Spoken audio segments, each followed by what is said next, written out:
Muitas pessoas imaginam o fim do mundo como um ataque de asteroides que destruiu os dinossauros ou uma guerra nuclear com todas as bombas da humanidade. Mas e se tudo isso não for nada comparado de algo que pode transformar o planeta num inferno fervente?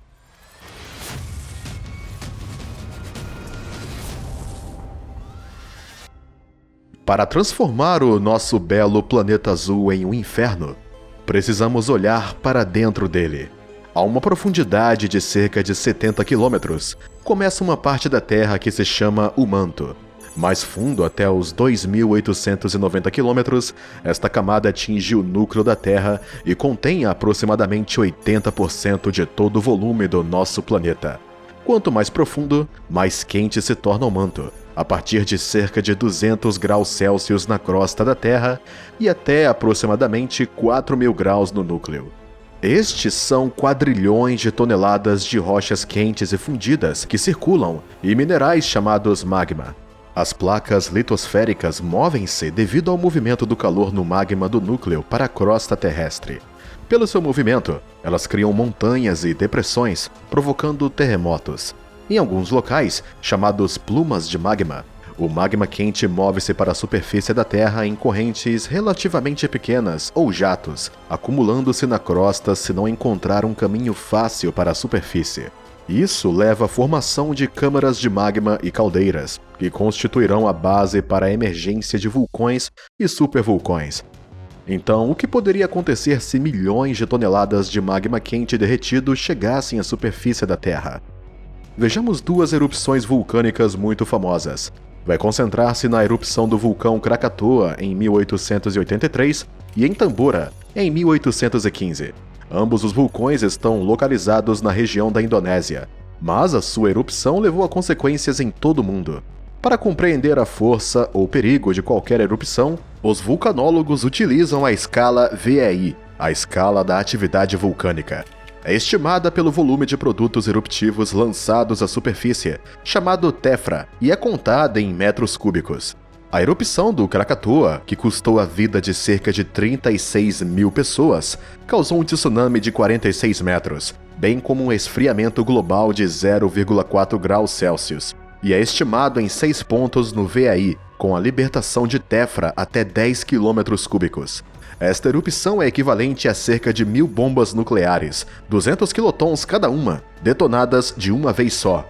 A erupção de Tambora atingiu 7 na escala de atividade vulcânica, o que significa que o volume de TEFRA ejetado é de até 100 quilômetros cúbicos. Tirando a vida de 76 mil pessoas, provocou um esfriamento ainda mais forte da superfície terrestre em 5 graus Celsius em algumas áreas. Isso levou a um ano sem verão, onde até mesmo em junho, no Canadá, neve caiu. Ocorreu também fome na Europa e Ásia devido ao fracasso das colheitas, chuva ácida e nevoeiro seco no noroeste dos Estados Unidos. Isso é apenas uma parte das consequências que conhecemos. Mas ainda estamos muito longe da destruição completa da humanidade. Precisaríamos de supererupções vulcânicas que atingissem 8 pontos. As supererupções são descargas catastroficamente gigantescas de rochas magmáticas, cinzas e aerosóis para a atmosfera. Supererupções com um volume de milhares de quilômetros cúbicos ocorrem muito raramente, e os vulcões e sistemas de caldeira que as produzem são chamados supervulcões. O supervulcão mais famoso encontra-se na América do Norte, no estado de Wyoming, o Parque Nacional de Yellowstone. A caldeira de Yellowstone, movendo-se lentamente para o nordeste, seguindo a placa litosférica, já entrou em erupção 3 vezes ao longo de 2,1 milhões de anos. Cada uma destas erupções conduziu uma mudança climática global. Toda a nossa reserva nuclear total não se aproxima sequer de uma comparação com uma força tão destrutiva da natureza, em termos de quantidade de energia em equivalente TNT. Cerca de 6.300 anos antes de Cristo, uma destas erupções levou à formação de uma caldeira de 70 quilômetros de diâmetro. O volume de TEFRA ejetado atingiu cerca de 2.500 quilômetros quadrados, cuja consequência foi a abundante queda de cinzas e a formação do tufo de Huckleberry Ridge, uma camada de material vulcânico que se encontra em quase todo o oeste dos Estados Unidos. Para comparação, se tomarmos todo este volume de cinzas quentes, magma, rochas vulcânicas e o enfiarmos num cubo, obtemos uma estrutura de aproximadamente 13 km de altura, que é 50% maior que o Everest. Se, hipoteticamente, assumirmos que a Yellowstone voltará a ter uma erupção, com um volume de cinzas e rochas sólidas de 330 km3, será este o fim da humanidade? Desta vez, estamos falando de um cubo tão alto quanto o Monte Kilimanjaro. Utilizando o mapa de sedimentos de Tefra, podemos ver que as cinzas se espalharão por quase todo o continente dos Estados Unidos e partes do Canadá. Tudo nos estados adjacentes a Yellowstone é suscetível de ser completamente destruído nas primeiras horas da erupção. No mesmo Parque Nacional de Yellowstone, que tem cerca de 64 km de diâmetro, lava, magma e outros produtos da erupção atingirão 1 metro de altura. Uma supererupção desta magnitude provocará um colapso quase completo da agroindústria norte-americana. Uma nuvem de cinzas bloqueará a luz solar de chegar a terras agrícolas no centro e leste dos Estados Unidos. A chuva ácida e a tefra destruirão as culturas, poluirão as fontes de água e matarão o gado. Além da queda das cinzas, a nova supererupção produzirá um grande número de bombas vulcânicas, que é o próprio magma ejetado do vulcão a grande velocidade. Estas bombas irão destruir estradas, casas e comunicações na área até 150 km de Yellowstone. O número de mortes, as consequências totais para o mundo inteiro, são difíceis de calcular. Uma catástrofe desta magnitude será possível de comparar com a queda de um asteroide de vários quilômetros de largura. É também provável que, durante um período de até vários anos, a América do Norte sinta o impacto total do inverno vulcânico, desestabilizando o clima de todo o mundo. Os cientistas acreditam que mudanças súbitas de temperatura levarão a fenômenos naturais anômalos. Aparecerão furacões, tornados e cúpulas térmicas. Isso significa danos na agricultura, não só nos Estados Unidos, mas em todo o mundo. Falhas nas colheitas, fome, secas e frio se tornarão normais durante vários anos. É importante dizer que, apesar da subida e descida da atividade sísmica de Yellowstone, os cientistas não têm medo. Este supervulcão muito provavelmente nunca será capaz de supererupções, ou pelo menos durante os próximos milhares de anos. De fato, a supererupção já quase destruiu a humanidade, cerca de 74 mil anos antes de Cristo.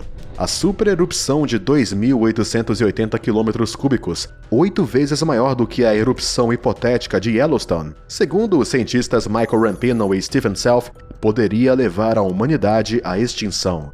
Estamos falando da supererupção do vulcão Toba, na ilha de Sumatra, na Indonésia. Num artigo de 1992, eles sugerem que esta supererupção não só conduziu a um inverno vulcânico, mas também acelerou o processo de glaciação. Isso está também associado a um estrangulamento na genética humana. Alguns estudos encontram provas de que no período de cerca de 100 a 50 mil anos antes de Cristo, a civilização humana diminuiu para 10 mil indivíduos, na melhor das hipóteses. Isso é evidenciado pela baixa diversidade genética dos nossos antepassados, segundo o mesmo Michael Rampino e Stephen Self. Até algum tempo, se acreditava que a supererupção de Toba levou ao inverno vulcânico de pelo menos 6 anos na África e na Europa. Mas pesquisas recentes, na realidade, sugerem o contrário. Em 2018, foram publicados os resultados de um estudo sobre o tufo e vestígios desta supererupção, e, surpreendentemente, há provas de que a atividade humana não parou, pelo contrário, aumentou. Na costa sudeste da África, foram encontradas ferramentas nas camadas da terra, tanto antes como depois da erupção. Além de pequenas pedras afiadas, havia também pontas de flechas e de lança mais complexas. As escavações à volta do lago Malawi, também na África, não fornecem provas de um inverno vulcânico catastrófico de uma supererupção. Muito provavelmente, o efeito das cinzas e aerossóis foi superestimado e não pôde conduzir a um inverno de 6 anos na África, tampouco a quase extinção da humanidade.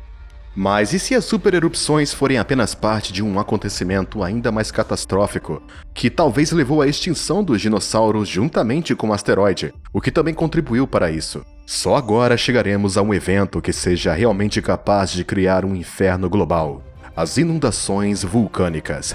Uma inundação vulcânica é um acontecimento que não se enquadra na escala da atividade vulcânica, porque as emissões totais de cinzas, magma e rochas já variam em milhões de quilômetros cúbicos.